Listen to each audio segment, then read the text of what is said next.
as gas prices continue to soar. President Biden now trying to do something to alleviate.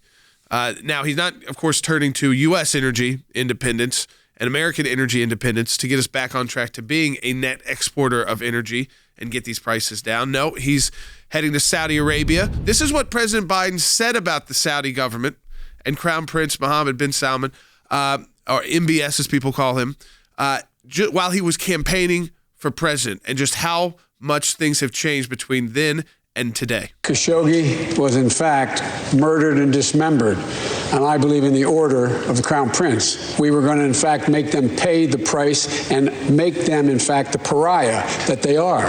There's very little social redeeming value in the present government in Saudi Arabia. They have to be held accountable. So what he was calling for there is the Saudis to internally have a regime change. Take this crown prince out, install a new crown prince, because there is a king still alive. There's a whole structure there that's more complicated than just one guy. So it's not just one yeah, guy. Exactly. And, of course, he comes into office. We now have all these disasters.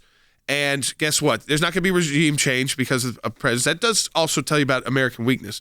But second, instead of, calling them pariahs, what's he doing? He's going to beg. He's going to kiss the ring, as you'd say. And this is, I think, the reality of what's about to happen is that you won't see the impact, by the way, on gas prices and probably until mid-July to August. So that's number one. Number two, and I think this is the troubling thing, is it's fine that the Saudis are going to increase production, and that will help. Listen, we want people to be helped here because this is a mess. But you've got we're projecting, Andy, tremendous weakness in a region of the world that you cannot project weakness. Jay, if you only knew the truth of that remark is just resounding. You cannot go to the Middle East and any part of the world, but particularly with respect to the Middle East, where we have done many negotiations. Yep. You cannot go there hat in hand, begging and asking and pleading, because the mentality with which they deal and the mentality that they have sees that as the most ultimate weakness and pusillanimous nature of an American president or anybody coming to them asking hat in hand for a favor. He's already been rebuffed once, and he's going back again.